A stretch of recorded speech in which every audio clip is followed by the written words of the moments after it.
We will get started. This is the first session, the first panel, and we are going to look at how we can leverage the AFCFTA for our industrialization agenda. I think from the opening segment from our leaders. So can we please sit down? Yeah, let's sit down. Yeah, from our leaders, we were able to get a very good foundation on how to go about this. I'm going to ask the colleagues on the right to at least to keep it a little bit down so that we can get moving. So my name is Stephen Karinge, and I'm your moderator for this session. And I'm going to be joined on the podium by Minister Melaku Aledel, the Minister for Industry for the Federal Democratic Republic of Ethiopia. I'm also going to be joined by the Chief Economist and the Vice President of the African Development Bank, Professor Kevin Urama. Matthias Nab, the Director for the Regional Service Center, UNDP, will also be joining us. Adam Elhiraika, the Director for Macroeconomic and Governance Division of the ECA, will be joining on behalf of to replace Dr. Hanan Mosi, our Deputy Executive Secretary and the Chief Economist of ECA, who was not able to join this morning, and my brother and friend, Mion Hapte, from the AFCFTA Secretariat. So please, Minister, you can take your seat here. Professor Rama and Matthias is also joining us shortly. Before I go to posing the various questions that we have for the panelists, let me welcome each and every one of you who have joined us in this session. And I want to say that the promise of the AFCFTA, as you have heard from the various speakers, is enormous. By aiming to unite all of Africa's diverse economies and create a single market and drive development on the continent for the decades to come, the AFCFTA is going to be a primary focus for not only for the policymakers and stakeholders, but also for the African citizens. Yet for the AFCFTA to bring the benefits it promises, the same political and practical will that led to the agreement entering into force must also be directed towards its full and formal implementation.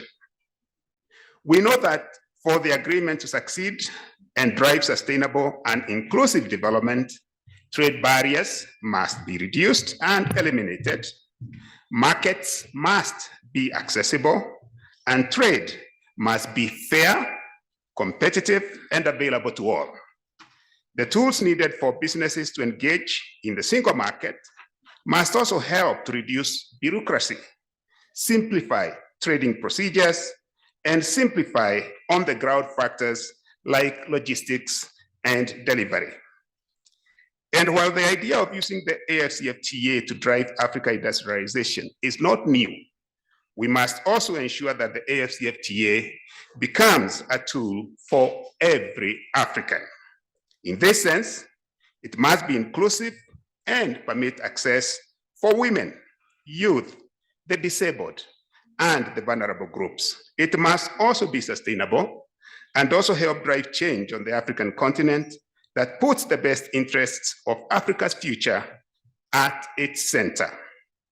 So in these topics and more that we are here today to discuss, and I look forward to beginning this conversation, and I'm going to take my seat here, and we'll start with the minister. Matthias, I introduced you in absentia, so welcome to the panel. Thank you. So I'm actually going to come to you, Minister. I listened to your statement very carefully, and I think after you laid the first statement, the subject of industrialization and what Ethiopia is doing actually came up in other in other speakers.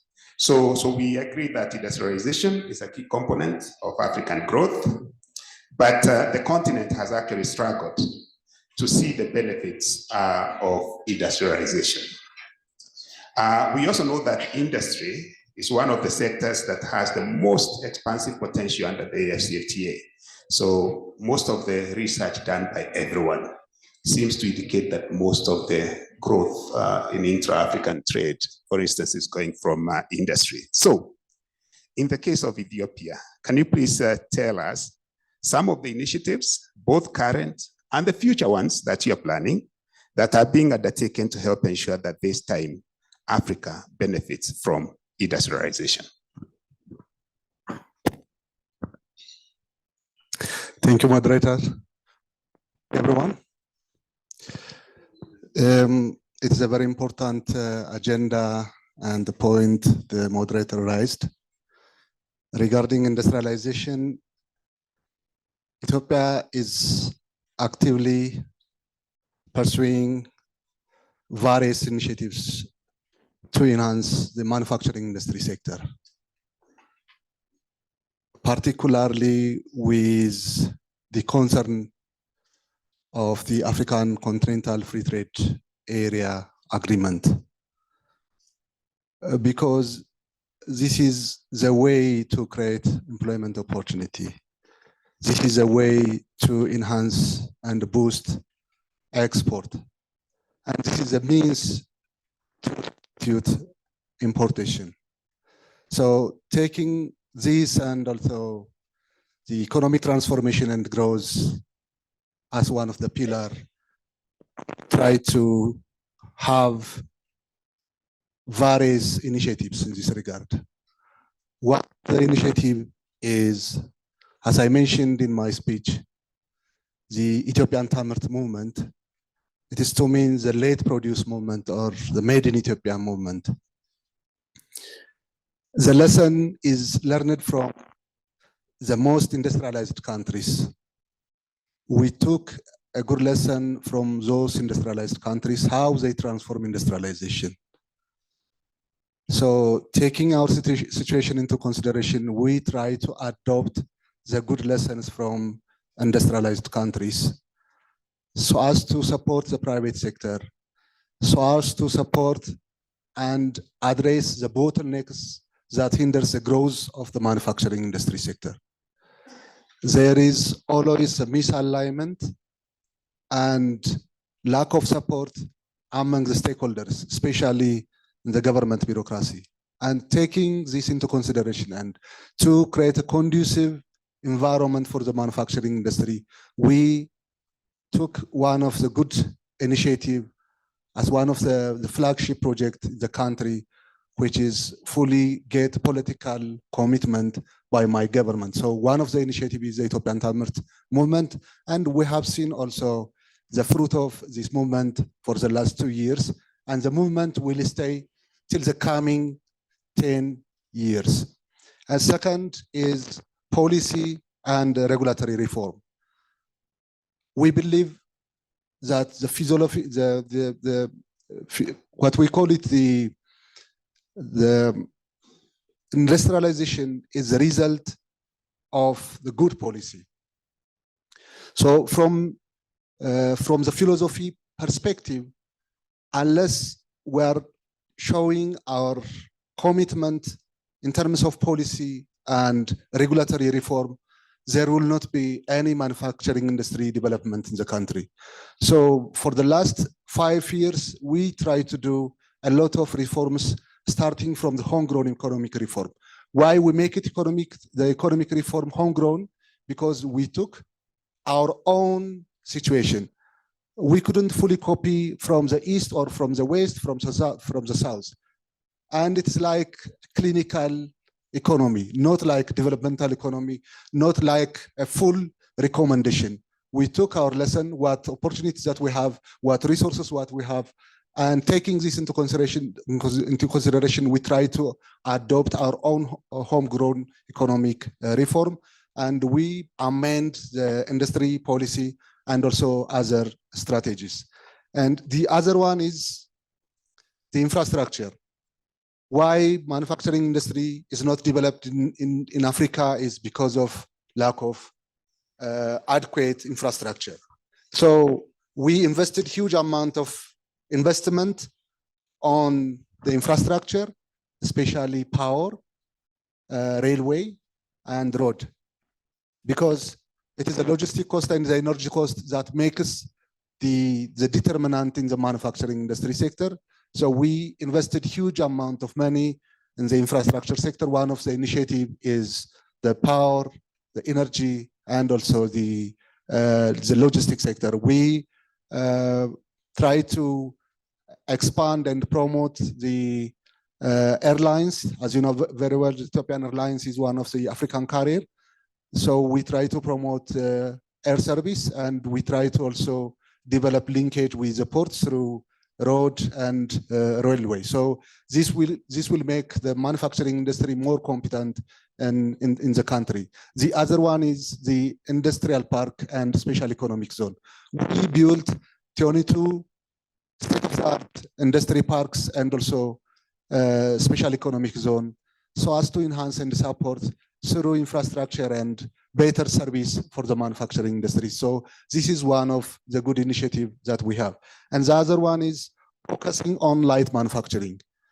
In Africa, one of the good competitive and comparative advantage that we have is focusing on the manufacturing industry, who are going to create much more employment opportunity. So light industries like textile and garment and laser are a good opportunity for us to create more employment opportunity. So one of the initiatives that we took is focusing on light manufacturing.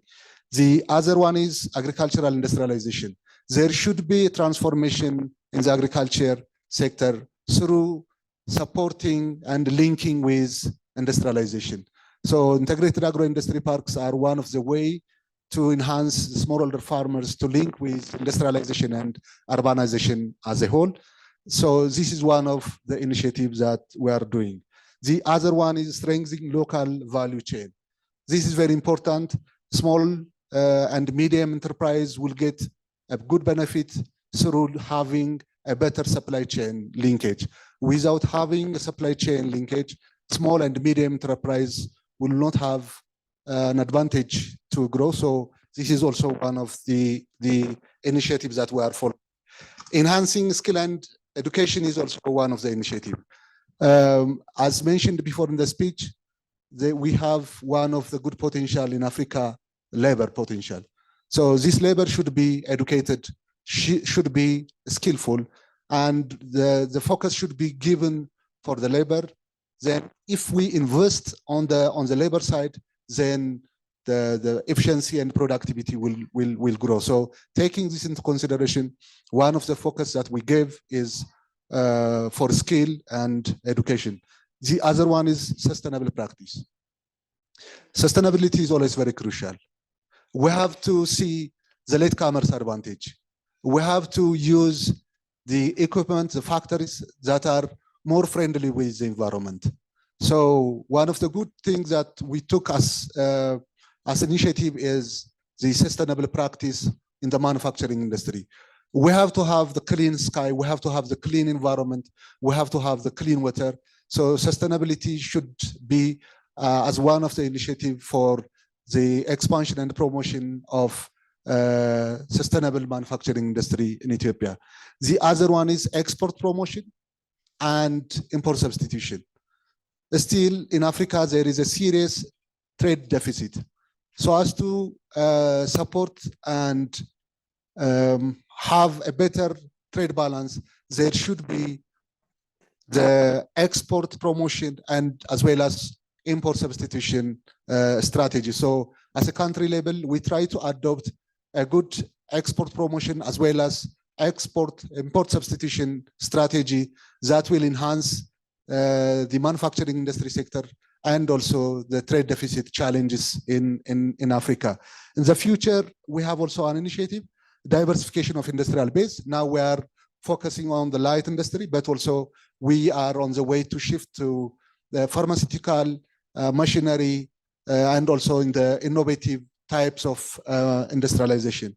And also digital transformation also get a good attention, because now the artificial intelligence issue and the biotechnology is one of the attention that is attracting the people. So maybe without digital transformation, development could not be addressed. So taking this into consideration, in the future, we are also working on the digital transformation side. So inclusive and sustainable approach of our initiative will enhance and encourage industrialization in Ethiopia. These are the most named and known initiatives that we have to enhance and promote industrialization in Ethiopia. Thank you very much. Thank you so much, Minister Melaku. Actually, you have said so many interesting things here. I know we have many young researchers here. There are quite a good number of questions and research ideas in what the minister has said, from the servicification of the manufacturing process, from the artificial, the fourth industrial revolution, and industrialization, and going back to the basics, the one of agriculture, adding value for that process. So thank you very much for your intervention. I hope you can continue to stay. Yeah, I hope you can continue to stay. So let me go to Professor Urama. Professor Urama, as you have heard from the minister, he actually talked about, Professor Urama is here, yeah. He has talked about infrastructure. And we know that the ADB has hundreds of operational projects across the continent that have helped build resilience and sustainability in our infrastructure for food security and other critical areas. And here in Ethiopia, because some of us live here, the bank has funded projects on electricity, cement production for the promotion of industry and transportation. So as initiatives like the AFCFTA are being implemented, where does the African Development Bank see the greatest need, and where do you see resources being mobilized to build sustainable and inclusive industry? Professor Rama. Yeah, thank you very much, moderator. And let me once again thank colleagues who have come from different parts of the continent to be at this important conference. Yes, in terms of where we see the greatest need with regard to implementation of the ACFTA, of course, we have all underscored the fact that that agreement is a landmark one that can help to unleash productivity and intra-Africa trade on the continent. But that will only happen if member states themselves are actually prioritizing production. So we need to ensure that intra-Africa trade will not just be trade in commodities, as we have been seeing with regard to how Africa's trade, the composition of Africa's trade has been. We need to refocus efforts in terms of building the manufacturing capacity of countries. And to do that, we also need to focus a lot more on what has been rehashed by all the speakers in the opening session, and also the intervention by the Honorable Minister here in terms of investing heavily in the areas of infrastructure. And here I classify infrastructure into two types. One, the hard infrastructure, the roads, the railways, the airlines, the seaports and other things that allow for the logistics of trade and movement of raw materials, inputs into manufacturing industries, and then also moving goods to markets. So having that investment accelerated on the continent will help a lot in improving the factors of production, factor productivity, and also the competitiveness of industrially manufactured goods on the continent, so that we can trade not only within Africa, but also look for export-oriented industrialization.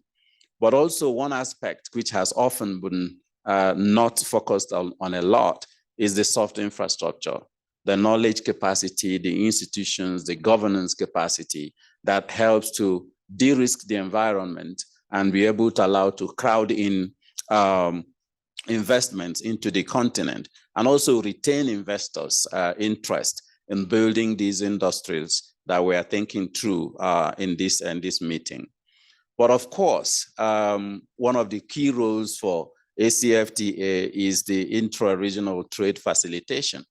And that will also remain a very important aspect with regard to looking into practical aspects of how to reduce the cost of trade within countries. If you are moving goods from Cote d'Ivoire to Nigeria on the road, even if you moved an empty container, you will likely pay so much of non-trade tariffs along the road, informal tariffs that you have to encounter.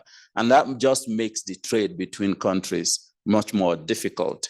So, and to address this, we need to focus on improving the capacity of our border agencies, the customs and other agencies that control the movement of goods and people between countries, practically trying to ensure that we remove some of those non-tariff barriers. That will help quite a lot in improving the efficacy of the ACFTA when as it continues to take root. But financial integration is another key aspect. We need to strengthen the integration, financial integration in the continent for the purpose of expanding trade and economic activity across the continent, linking capital markets, and also, so that it can achieve scale to be competitive as well. Some of the capital markets on the continent are just too small to be able to achieve economies of scale, but also promoting cross-border securities trading, increasing the liquidity and diversifying investment opportunities for investors. So there are huge aspects that we also need to look at moving forward. I have already talked about investing in institutions and the organizational capacities of countries, because this normally shapes the factors of production. It determines the costs of doing business, and also even how technologies and socio-technological transitions happen in countries.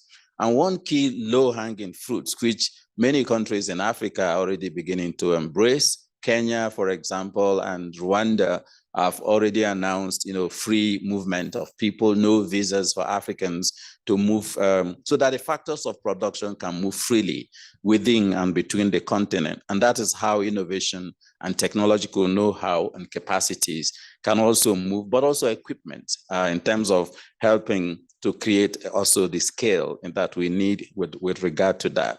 So that's something that already been championed by the African Union in terms of the open visa index, which was done by the African Development Bank and the African Union. But there are several other areas which already the minister has raised and in the opening session has been discussed. I won't go into them. But where should we expect the resources to come from? That's always $1 trillion question that we face on the continent. But I have to step back to say, quite a lot of times it's not just about the financing. Because when we get all those conditions that I have talked about in place, the normal thing is that you are going to see the financing coming in. If you have a stable, predictable macroeconomic environment, attracting investment capital into your country becomes a lot easier. But what we do in Africa is quite often the things we can address.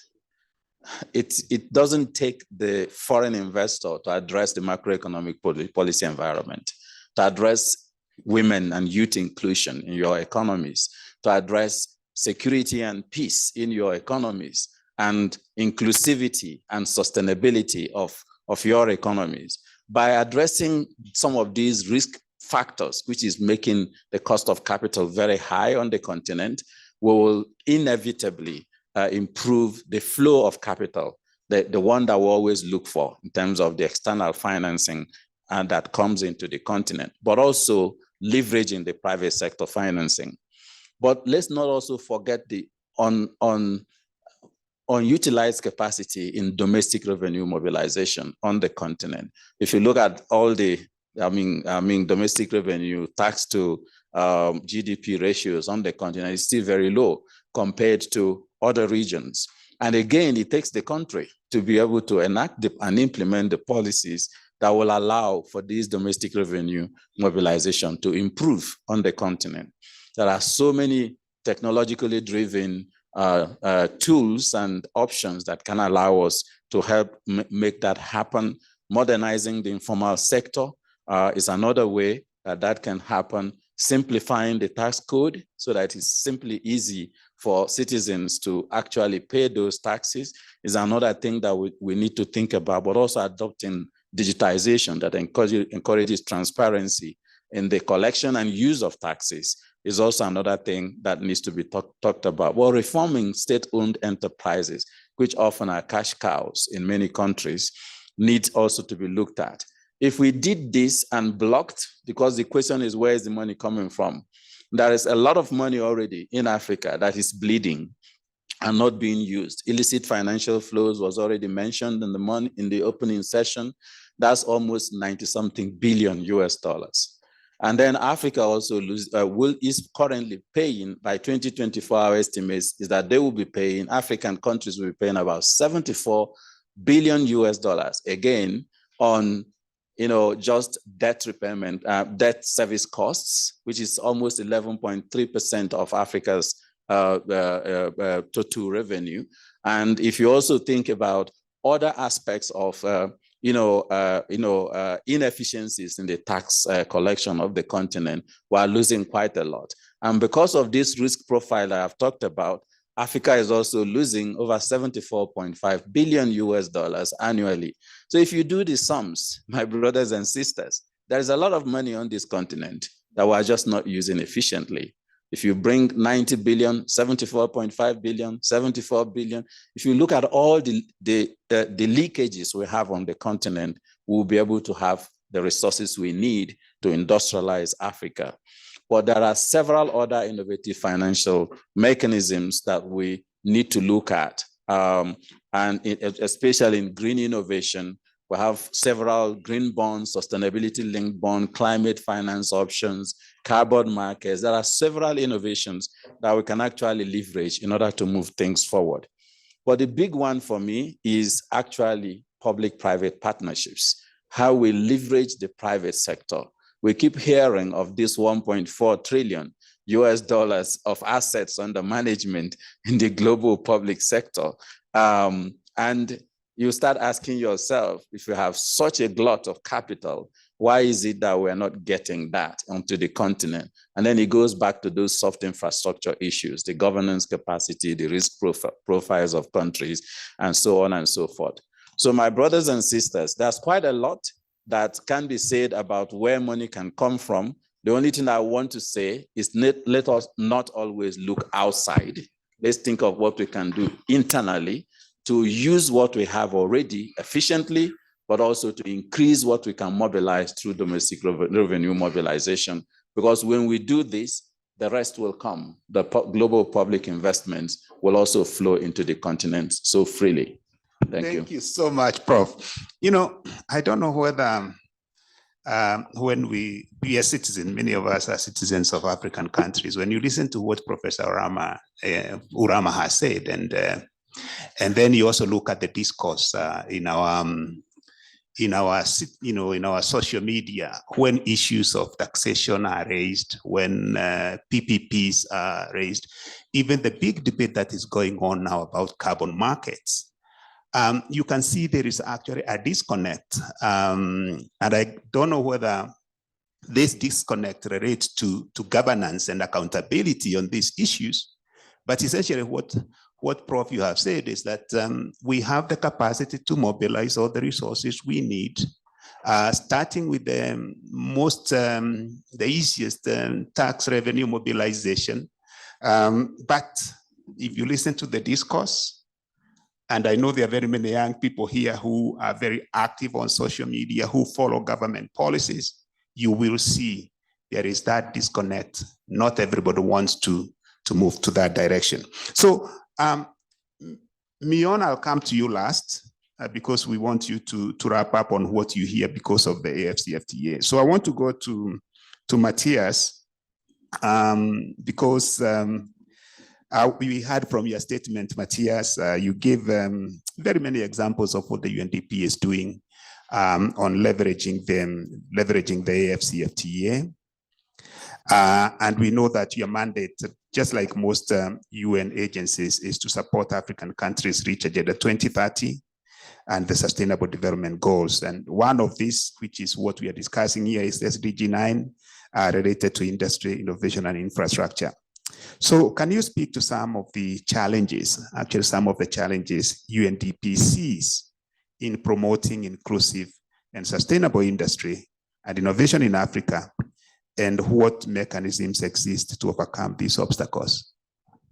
Thank you. Thank you very much, Stephen. And let me also join Professor in congratulating all of you for making it to Addis Ababa for this very important exchange. To your question, I subscribe to all that has been said by both Professor and the Minister. And I would speak to only 3 points. We are talking about challenges. The Professor has seen the glass half full, and I think that is a very good way to look at things. We need to see the glass half full. There are a lot of resources on the continent. But let me take a little deviation and say that one of the biggest hurdles we see is limited access to affordable financing, even though we know that there's plenty, and if we stop the leakages, we'll be able to address this challenge. But let me speak to the fact that we see significant hurdle as the limited access to affordable financing for budding entrepreneurs and small businesses, especially in remote and marginalized areas. And this lack of resources or financing or financial resources also hampers innovation and impedes the growth of sustainable industries. And I think personally that we need a solution that makes the financing available at an affordable rate. And so I subscribe to what Prof is saying, and especially for our women entrepreneurs. The second challenge that we see is related to the whole issue of infrastructure and also the disparities in capacities, including technological across different regions of the continent.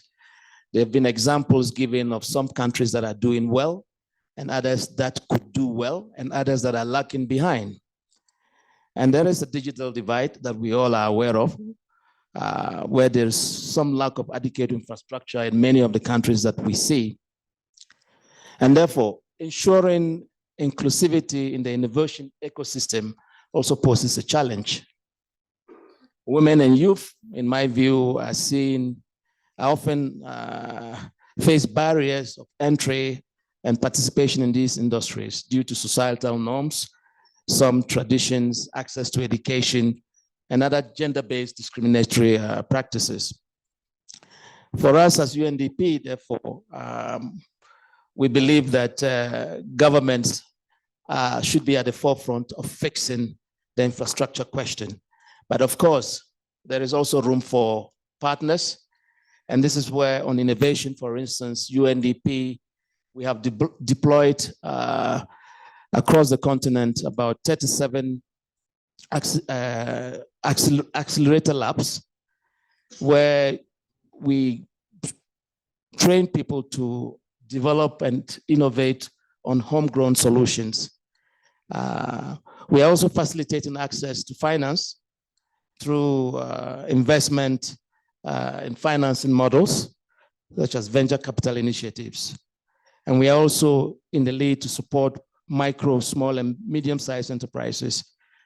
We also have an innovative initiative called the Timbuktu Initiative, where we are working with partners to build supportive ecosystem for startup initiatives on the continent. And one of the initiatives that we have also taken seriously is to implement unipods across several universities where young people are recognized and validated for their ideas. And through hubs such as the EduTech, fintech, we are working to offer spaces for young people to commercialize their ideas. The last point I would like to raise is with respect to what we call the non-sufficient attention to inclusivity. Her Excellency the President mentioned the keyword of sustainability and inclusion. And we believe that young people on the continent are the ones that will drive Africa's industrialization.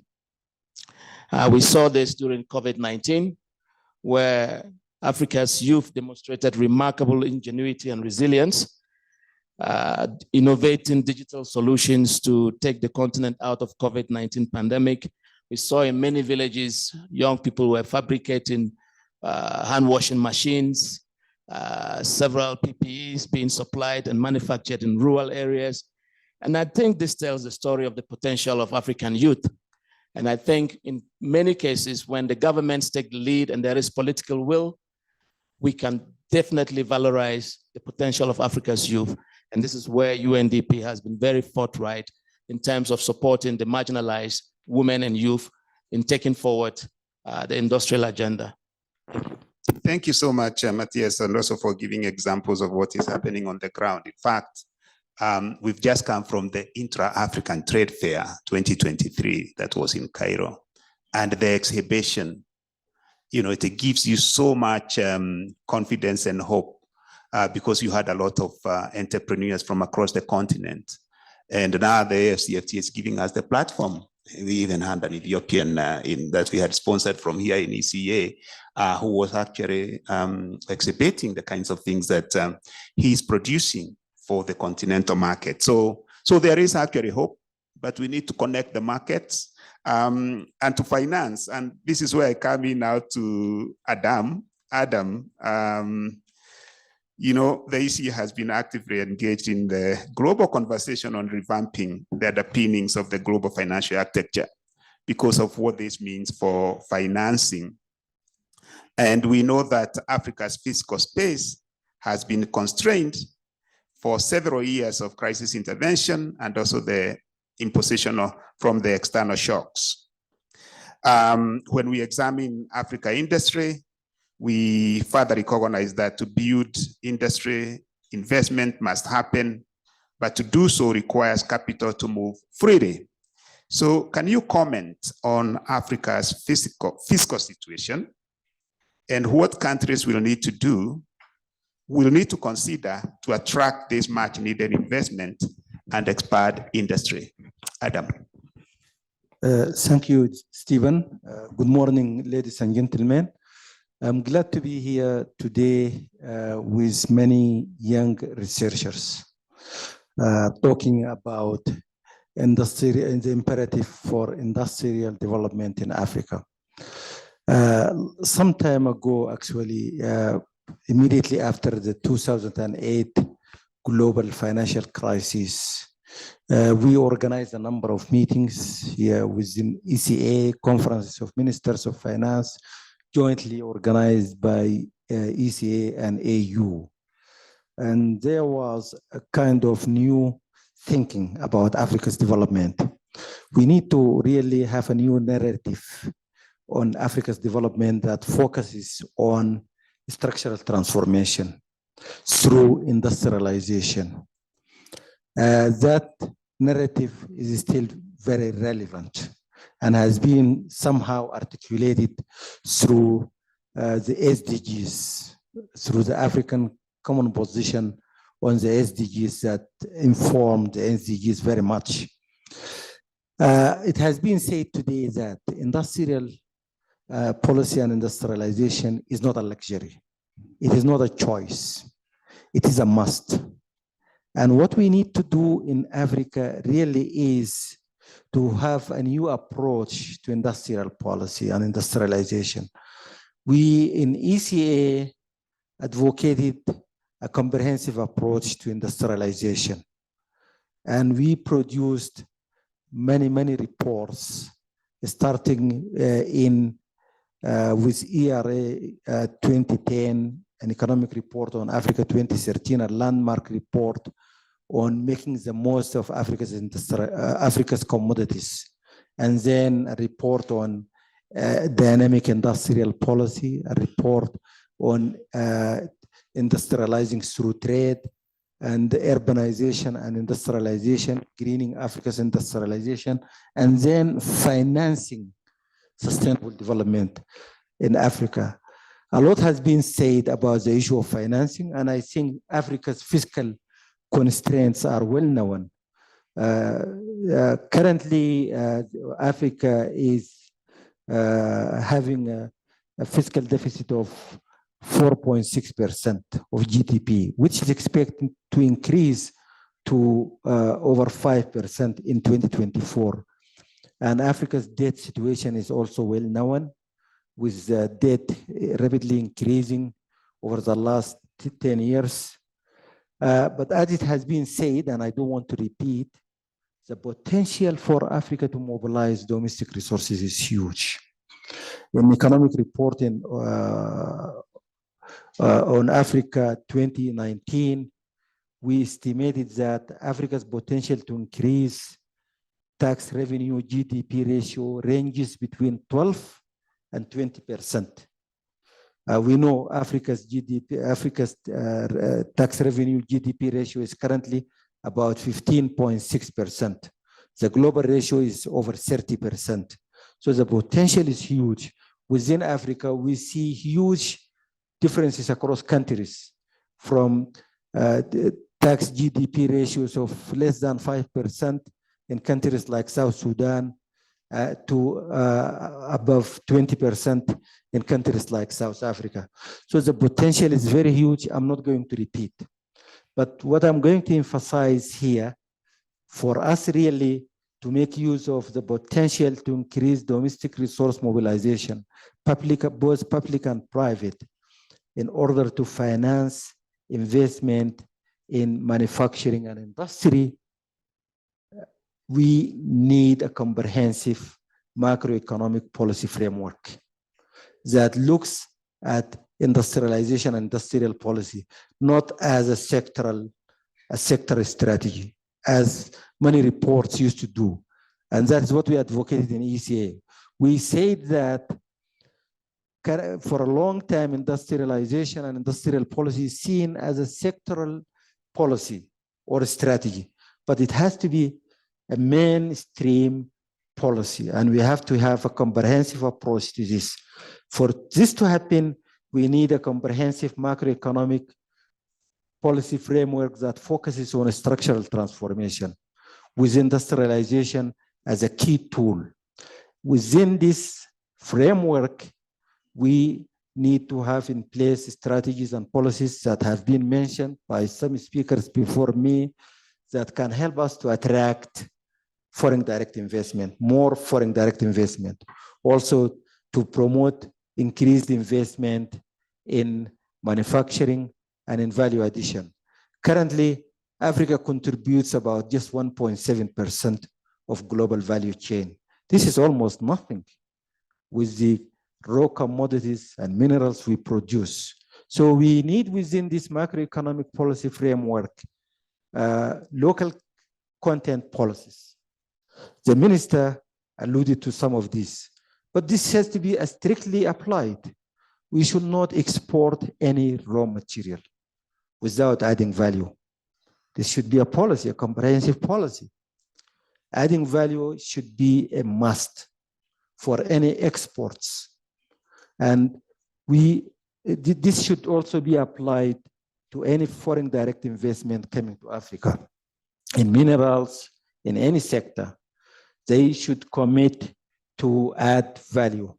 And then there are also opportunities to promote regional value chains as well as national value chains. We need industries that produce not just for exports, but also for the domestic markets, so that we substitute imports. If we produce, clothes, garment industry should produce for the local market as well as for the international market. And producers should make use of raw material locally produced.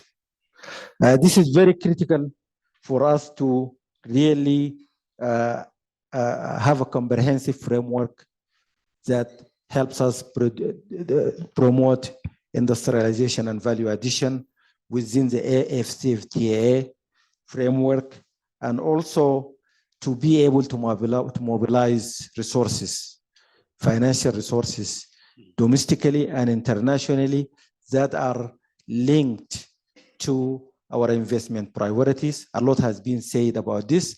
I'm not going to repeat that, and I would like to stop here, Stephen. Thank you. No, thank you so much, Adam. So I'm going to give the floor now to Mion Habte. And then what I will do, instead of going for a second round, I'm going to open the floor for some questions from those who are listening to us. But Hamte, you are here on behalf of the AFCFTA Secretariat, and you hold a unique ability to discuss the positioning and vision of the AFCFTA. And the good thing is that you have been there from the beginning, from the CFTA unit to the time that we moved to Accra. And I think you have come back here temporarily. Yeah, temporarily, yeah, for the liaison within the AU and also the ECA. So it certainly goes without saying that the AFCFTA is a holistic agreement, and you can tell us more about that reaches past the ambitions of a traditional FTA. It's very important for the young researchers here to appreciate that part of the AFCFTA. However, the agreement itself is not industrial policy. How can member states then best utilize the tools provided by the AFCFTA to design inclusive and sustainable industrial policies?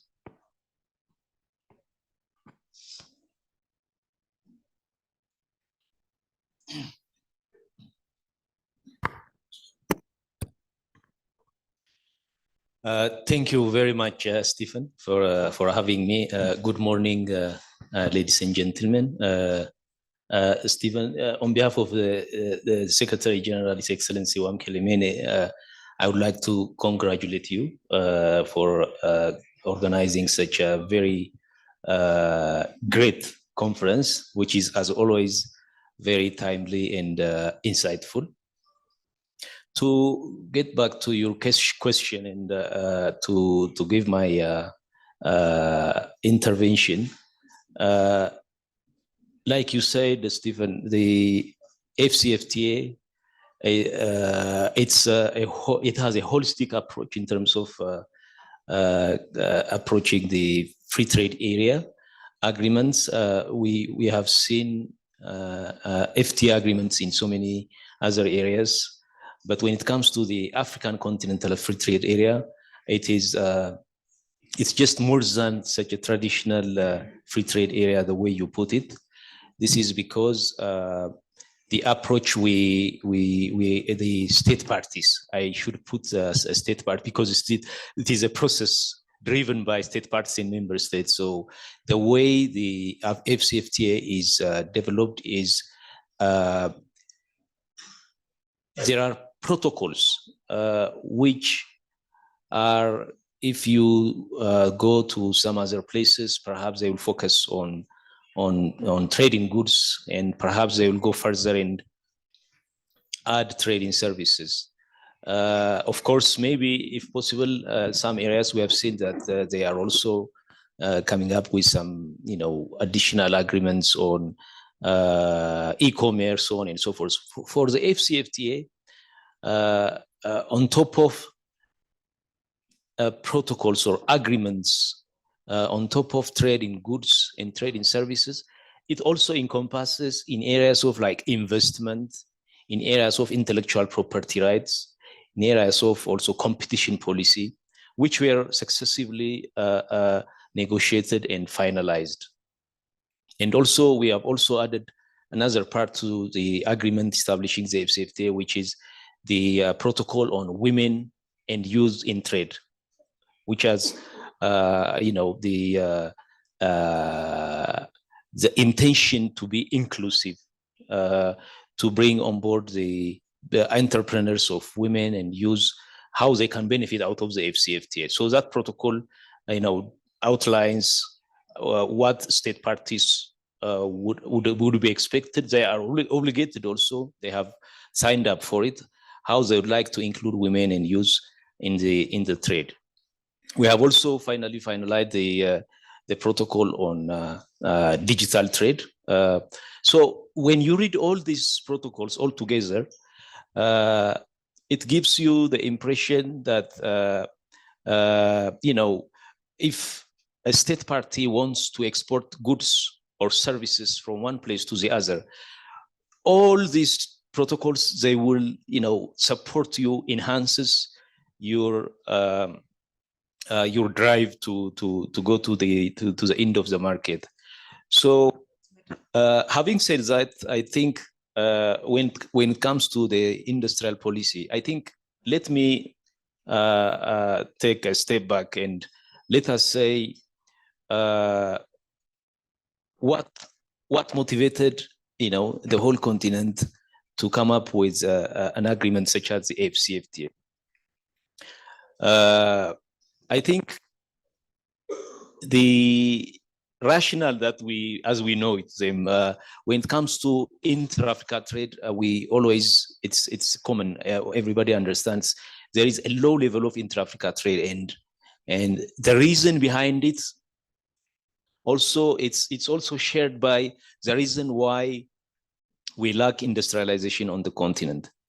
I think from the very beginning on the high table here or chair, the excellencies they have already pointed out, and even on the panelists here, they have also mentioned the root causes for lack of industrialization on the continent. The same goes also for the less number or the very low amount of intra-Africa trade. We can go for the fragmentation of the markets on the continent. We can mention the low level of skill of the population or those who are entrepreneurs. We have the deficit in infrastructure, the financial sector or the financing of entrepreneurs, the lack of technology, so on and so forth. These are the key elements which are also commonly, they can also be the causes for, the lack of industrialization and structural transformation on the continent. So when you bring the FCFTA agreement in here, it may not respond to all of these problems, but I can assure you it responds to many of these problems as we see them. For example, when we start the negotiation back in 2016, of course, the ambition is to bring on board all the 55 countries. I think by UN system, you only know 54 African countries, but for the African Union system, 55 countries to bring together under one umbrella agreement under the FCFTA. What that means is you are bringing together 1.2 or sometimes with 1.3 billion people under one umbrella FCFTA agreement. And you are also bringing together a GDP of some 3.5 trillion US dollars on the continent. But look at the abundance of resources, the endowments each and every country have. They could not materialize that to industrialization and to the next level because the reasons that we mentioned earlier. So when you bring FCFTA into the picture, then you are bringing the potential, the opportunity to access this market by these member states. And, let alone that, we have also, I have to mention at the center of the FCFTA agreement, if you read the objective of the agreement, industrialization and value chains and, structural transformation, food security, so on and so forth, they are at the heart of the agreement establishing the FCFTA agreement. So Building on these objectives, what we have done is lately we have took the initiative. We have taken the initiative for the value in 4 sectors, a value chain initiative in terms of like in the agro-processing areas, in the automotive industry, in the pharmaceutical industry, in the transport and logistics sectors. And these sectors, the selection is not just by incidence, it's by design, because these are areas where, the state parties, they can have, that's where they have a big potential to actually industrialize and to actually process or use their resources to the next level. And then when it comes to lack of skills and technology, what the FCFTA does is, of course, each state party, they have to be very conscious, and they have to be very proactive in using the platform that it is creating. So when you look at the skills and infrastructure, just looking at the protocol on trading services, mostly people, they will focus on the goods crossing from one border to the other. But when it comes to the FCFTA, there are also services that are being liberalized. They are coming to those who have the means to trade across borders within the continent. Just focusing on the priority sectors under the FCFTA, let us take the financial services, the banks and the insurance and telecommunication service, then the transport service. What they do under this agreement is they are actually encouraging, and in fact by obligation, to liberalize and to make a lesser or lesser burdensome regulatory frameworks to be created for African businesses. So when you put these things together, what it means is, first, of course, those who are good at these services, in providing these services, they can, access these markets. But on another,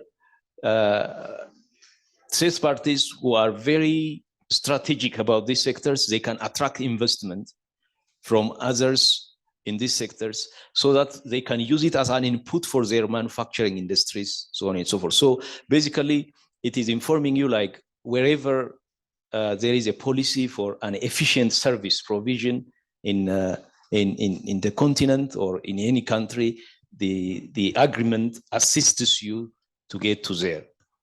And I would like also to add an area where we are also took the initiative for the development of small and medium enterprises. And I'm saying development of SMEs because if you look at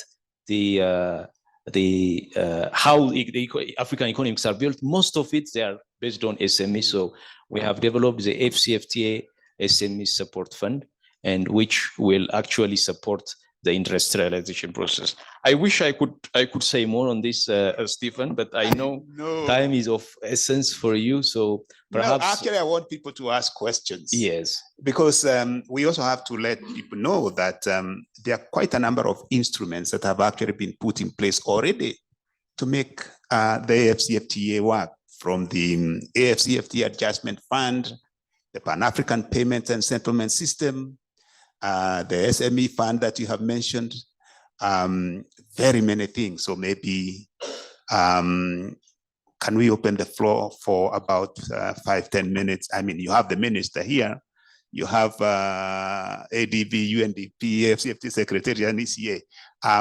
Who has a question? Do we have extra mics, or I move mine? Oh, there. Give that to this gentleman. And, I do not want to embarrass myself by saying I have only men. So can we have the questions from the women? Yeah, so they will get questions to you, yeah. Okay, you have the floor.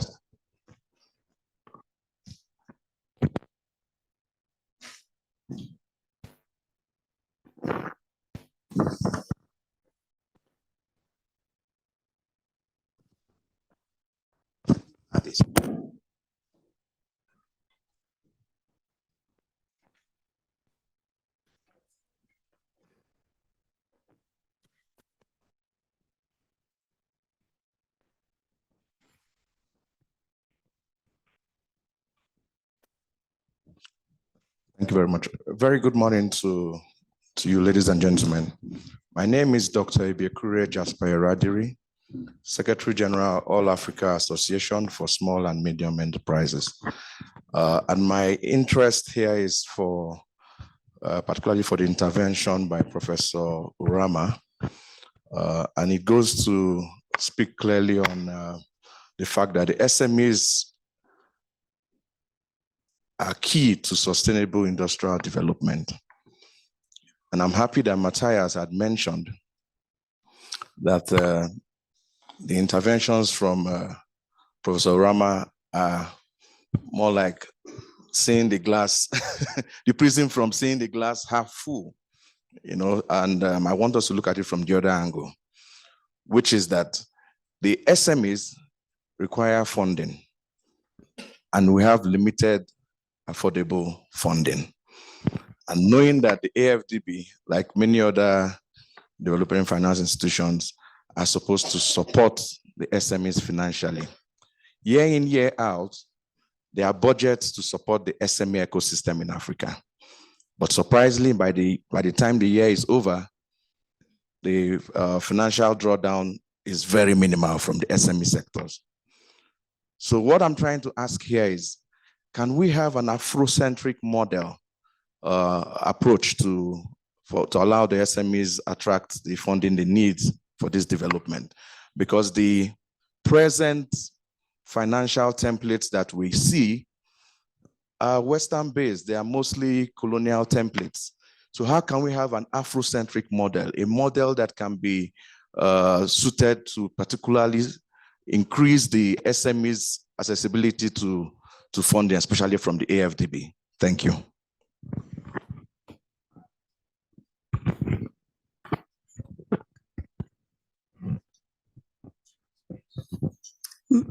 Merci. Je vais parler en français.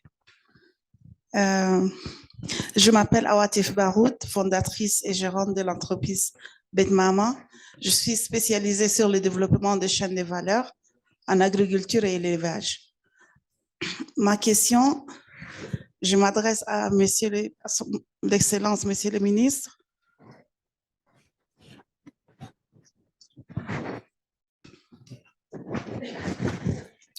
Excellence, Monsieur le Ministre, je suis dans le secteur des cuirs et j'ai visité votre institut de cuir et j'ai découvert le travail. Ok.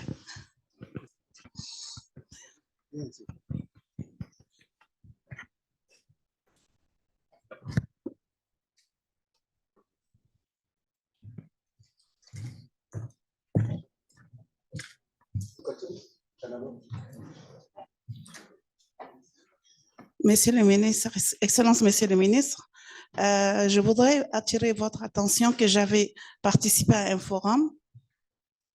No? Okay, I will try to explain it in English, but my English is not okay. I have participated in forum of leather, and I have visited the Leather Institute in Addis Ababa, and I discovered that wonderful work that people perform in the institute. And I would like to, this advocacy that I make, I'm in leather production. I produce leather. This is one of my products. Okay.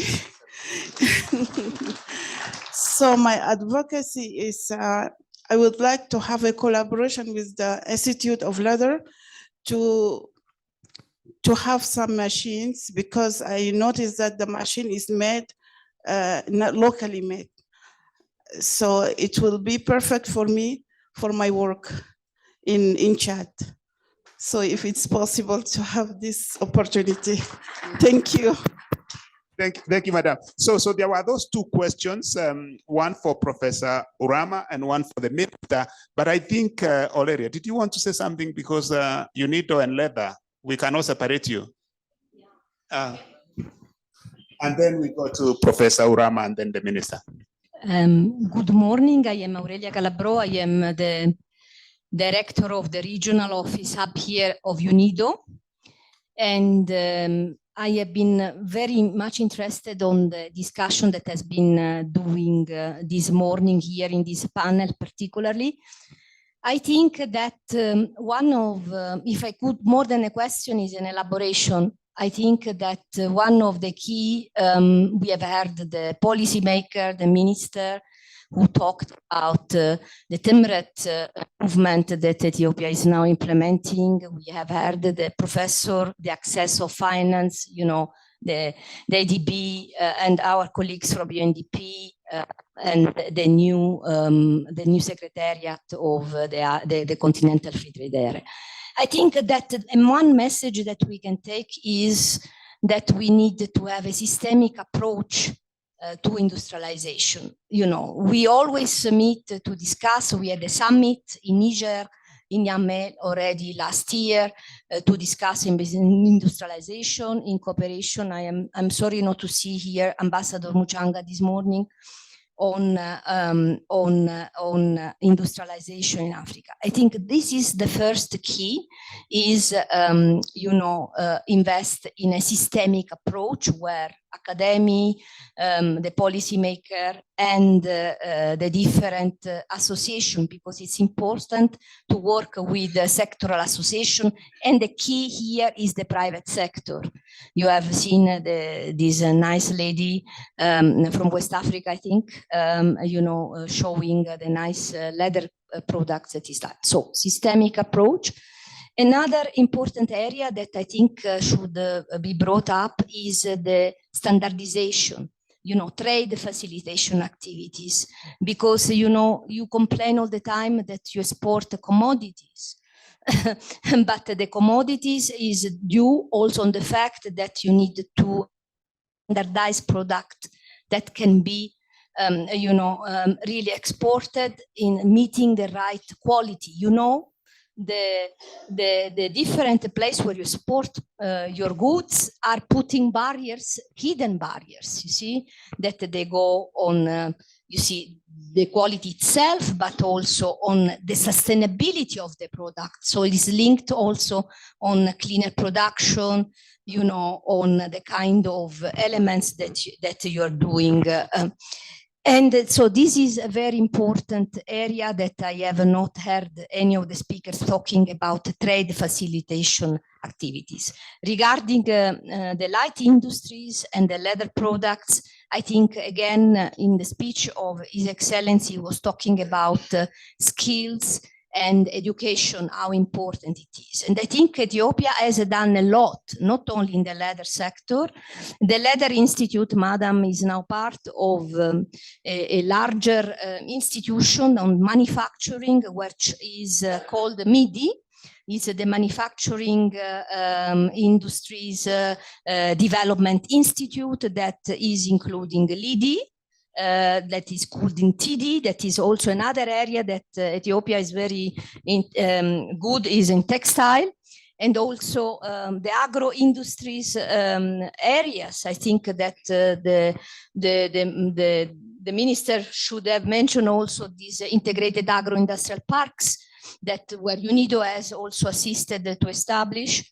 And so we will be also very happy because the Leather Institute has received a lot of assistance from UNIDO, because I think the education part and the creation of skills is another important area. Yeah, you'll follow up with her also. And I will be very happy to follow up. Yeah, so Professor Orama, you have online questions. So panelists, you're happy to take 2 online questions now? Yeah, please, yeah. Okay, let's have them. Okay, so we have Sheku Kalon, who is joining us virtually and has raised their hand, and Beatrice Naliana. So perhaps while they sort that out, we can address the first question. Yeah, Professor Orama. Hello. Okay, Well, first of all, I just want to thank the organizers for making this facility available by virtual means. I want to applaud all of your efforts and thank you for the knowledge that you have shared. I'm a dual national, an American citizen and a Sierra Leonean. I've spent some time in Ghana, worked with the Ministry of Finance there, And now I am working mainly from Sierra Leone, but also covering West Africa, and have established partnerships with folks in East Africa region, specifically Kenya and South Africa. So we are ready to actually operate. So this is my first time on an Africa-wide call.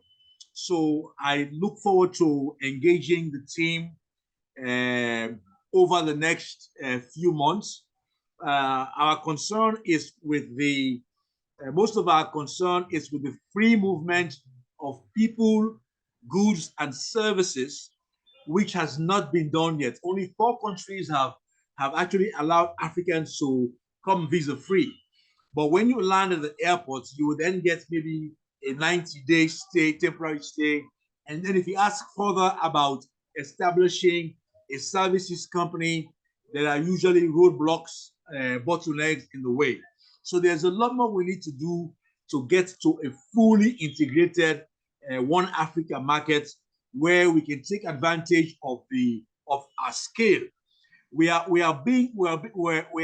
of our countries are being short-sighted because a lot of the folks that come from Europe or from the United States, their countries provide those companies with a lot of resources and knowledge that they know so much about all of Africa than the one person sitting in Kenya. You get me? So they are at an advantage. So they know what's happening in Kenya's neighbor, whereas the person sitting in Kenya, if he's not going to the next country, they're only seeing the view of Kenya. So we need to really move fast to get all of these things taken out, but still protect the African market from people coming in, so that we get a chance to grow our authentic indigenous folks on Africa. That's all. Thank you very much, Cheku. There was a second person who wanted to ask a question. Yeah, thank you very much. First, before addressing the question on that was on SMEs, let me basically rehash that I fully agree with the online comment we just got. We cannot be talking about Africa Continental Free Trade Area if we don't have free movement of factors of production.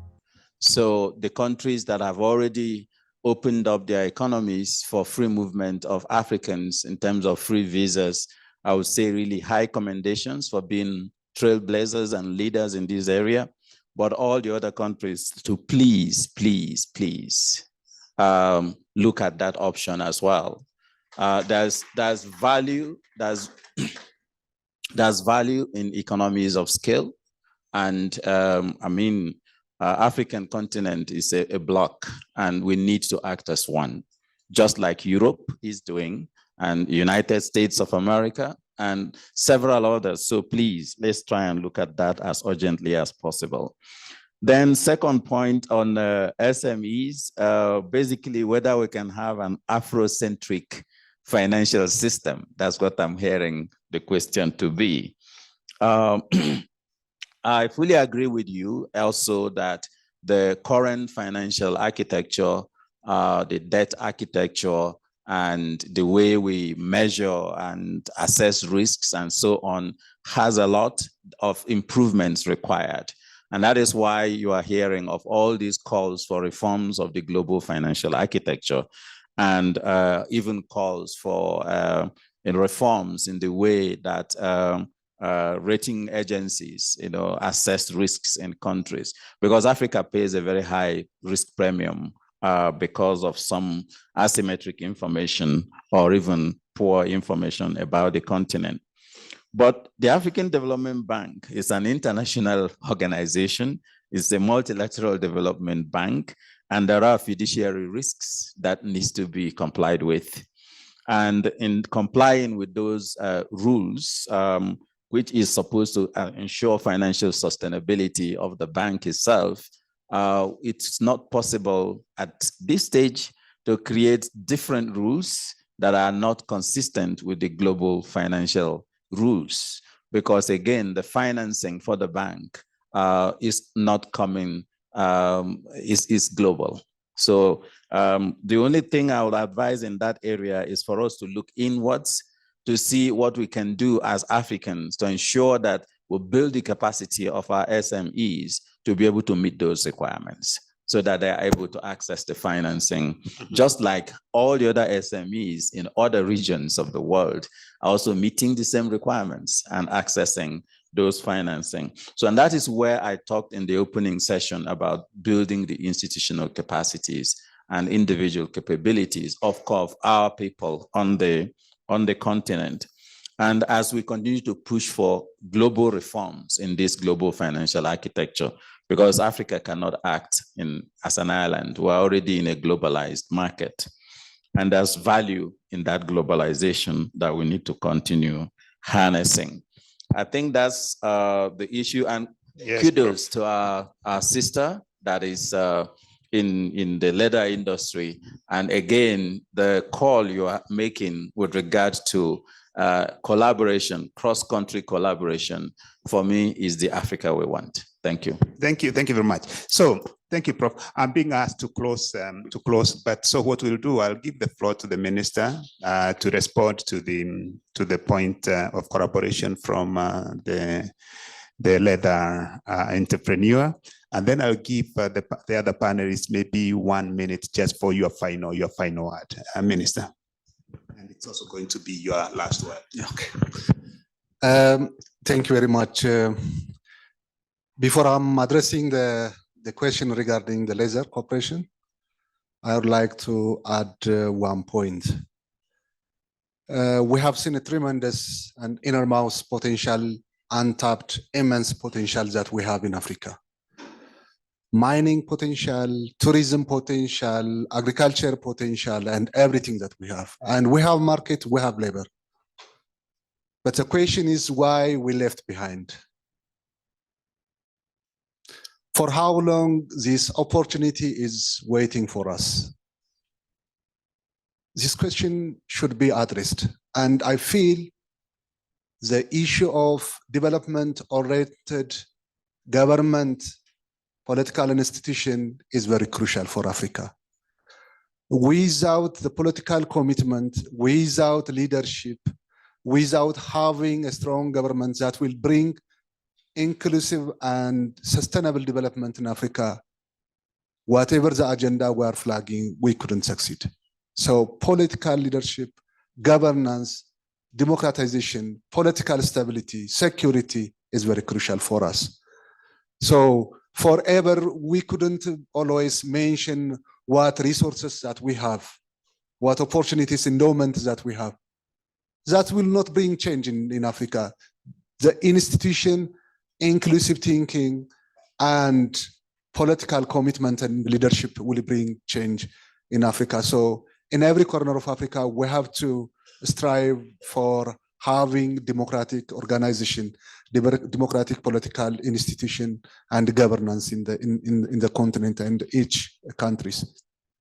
Regarding the Laser Institute, we have 6 institutes: Textile Institute, Laser Institute, Engineering, Chemical, Food and Food-related, and Kaizen institutions. These institutions are basically working in collaboration with other countries, and you are welcome to come to work with us. As you know very well, Ethiopia has more than 165 million cattle, and the takeoff rate is around 41 million.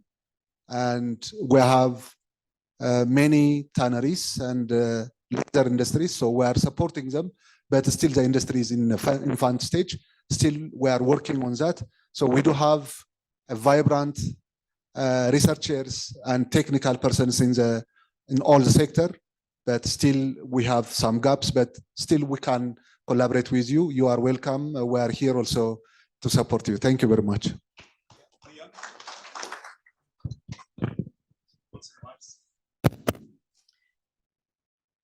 Yes, thank you very much again for the opportunity. So perhaps within the 1 minute limit, I would like to say that, okay, Africa has been facing various types of issues when it comes to economic development. Now, we have reached a point where the political will in almost all member states of the African Union, the political will is there to form the African Economic Community. And with it, the foundation has been laid down, which is the AfCFTA, the African Continental Free Trade Area, which gives the opportunity to utilize so that those member states who have the interest and intention to industrialize, it is the biggest opportunity you can have and to utilize. And I'm saying that because, of course, as we speak, the one we are talking about, AfCFTA, it's not just a dream. It has become a reality, and trade is happening. Stephen, earlier he mentioned that he came back from the Inter-Africa Trade Fair, which is happening in Cairo. And, it gives you, the confidence in 5 years time from now, where this continent could be. Nobody can tell. But one thing we can say is that the industrialization process is there for member countries to utilize. The market is there. The tools are there. That's all I can say at this stage, Stephen. Thank you very much. Yes. Thank you very much. In the interest of time, I will just go to 2 points. One, congratulations, félicitations, ma chère sœur, for what you do. This is in line with UNDP's initiative on AfCFTA, where basically we are pushing to provide more information to women entrepreneurs to take advantage of the AfCFTA opportunities. And in this regard, we have also supported a lot of exchanges between women entrepreneurs across different countries. Ugandan women entrepreneurs with Nigeria, Ugandan women entrepreneurs with South Africa, Kenya, and Ghana. And I think this, for me, is where we need to go. How do we support and promote inclusion in terms of taking advantage of the opportunities that AfCFTA gives? And last but not the least, I think in another seminal publication, which is basically the Engine of Trade in Africa, which was co-launched with the AfCFTA Secretariat, we believe this has been very instrumental in supporting the African Union to adapt its own AfCFTA protocol on women in trade. And I think these are all instruments we should look forward to operationalizing so that our women entrepreneurs, our youth entrepreneurs can take advantage of this opportunity. Prof, final word. Thank you very much. I think my final words would be very simple. Let's think African, produce African, consume African, and then we can industrialize. Adam. Steve, for too long, mainstream economic theory kept telling us that Africa cannot integrate, Africa cannot industrialize, and Africa cannot finance its development. It is time for all of us, especially the younger people, young professionals in this room, really to challenge this narrative of Africa.